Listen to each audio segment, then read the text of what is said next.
So இந்த fifth point வந்து பார்த்தீங்கன்னா, இந்த ஃப்ளைட் ட்ராவல்ஸில் நிறைய பேருக்கு இருக்கிற மோஸ்ட் காமன் ஹெல்த் இஷ்யூ வந்து பார்த்தீங்கன்னா காது அடைக்கிறது. ஸோ இந்த காது அடைக்கிறதுக்கு நம்ம என்னென்ன பண்ணலாம் அப்படின்னு பார்த்தீங்கன்னா, காது அடைக்குது நம்மளுக்கு டேக் ஆஃப்லையும் லேண்டிங்லையும் வந்து காது அடைக்குது அப்படின்னா, நீங்கள் இந்த யானிங்னு ஒரு இது இருக்கு இல்லையா, அதாவது கொட்டாவி. ஸோ அந்த மாதிரி வாயை நல்லா திறந்து மூடும்போது வந்து பார்த்தீங்கன்னா இந்த மசில்ஸ் அண்ட் நர்வ்ஸ் ரிலாக்ஸ் ஆகும். ஸோ தட் வந்து பார்த்தீங்கன்னா உங்களுக்கு அந்த காது அடைக்கிறது வந்து கம்மியாகும், அந்த கம்ப்ரெஷன் கொஞ்சம் கம்மியாகும். ஸோ தட் உங்களுக்கு ரிலீஃப் கிடைக்கும். ஸோ இது நீங்கள் ட்ரை பண்ணலாம். இன்னொன்று வந்து இந்த essential oils like peppermint, lavender oil இதெல்லாம் காதுக்கு பின்னாடி நீங்கள் அப்ளை பண்ணும்போது வந்து பார்த்தீங்கன்னா இந்த காது அடைக்கிற பிரச்சனை வந்து கம்மியாகும்.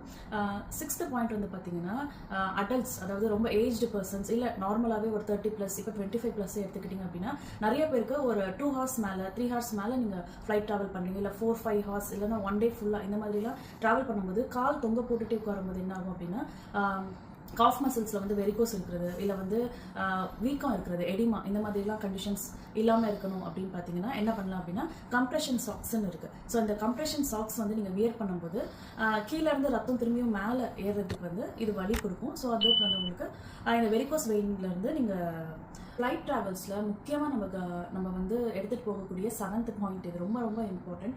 ஸோ நம்ம ரொம்ப முக்கியமாக எடுத்துகிட்டு போக வேண்டியது வந்து பார்த்திங்கன்னா மாஸ்க். இது வந்து நிறைய பேர் வந்து எடுத்துகிட்டு வர்றது கிடையாது. ஸோ இந்த ஃப்ளைட் ட்ராவல்ஸில் நீங்கள் இன்டர்நேஷ்னல் ஃப்ளைட்ஸ்லாம் போகிறீங்க அப்படின்னா நிறைய கண்ட்ரி பீப்புள்ஸ் வந்து மிக்ஸ்டாக இருக்கும்போது யாருக்கு எந்த மாதிரியான இன்ஃபெக்ஷன்ஸ் இருக்குன்றது நமக்கு சொல்ல முடியாது.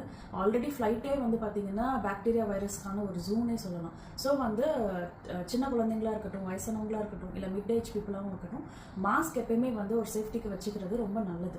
ஸோ பக்கத்தில் ஏதாச்சும் காஃப் இருக்குது, இல்லை ஸ்னீசிங் இருக்குது, அவங்களுக்கு கோல்டு இருக்குது அப்படின்னா ரொம்ப சீக்கிரமாக இன்ஃபெக்ஷன் ஆகும். ஸோ அது ரொம்ப பெரிய வியாதியாக கூட நம்மளுக்கு மாறுறதுக்கு இந்த சின்ன விஷயம் நம்ம மறந்துடுறதுனால ஏற்படலாம்.